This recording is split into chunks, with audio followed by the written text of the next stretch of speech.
Buongiorno a tutti e a tutte. Da qualche giorno mi occuperò anche di ANCI Veneto, ma questo è un vantaggio per il nostro territorio, per la nostra provincia di Venezia, in quanto è la prima volta che c'è questa opportunità per noi. Ci batteremo, sono tanti temi sul tappeto, ma in primis è il patto di stabilità, quindi l'abolizione del patto e la possibilità di spendere per ristrutturare i nostri edifici e per intervenire per le opere per il rischio idraulico. Abbiamo avuto un'estate drammatica, questi sono i temi di grandissima attualità.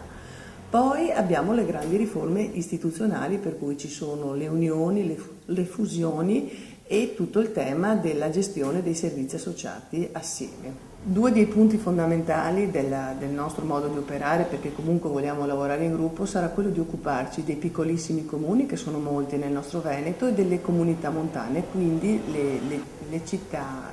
Abbiamo Belluno, ma abbiamo Feltre, abbiamo anche tantissimi piccoli centri che necessitano di un grande sostegno. Su questo ci batteremo con grande energia e coinvolgimento.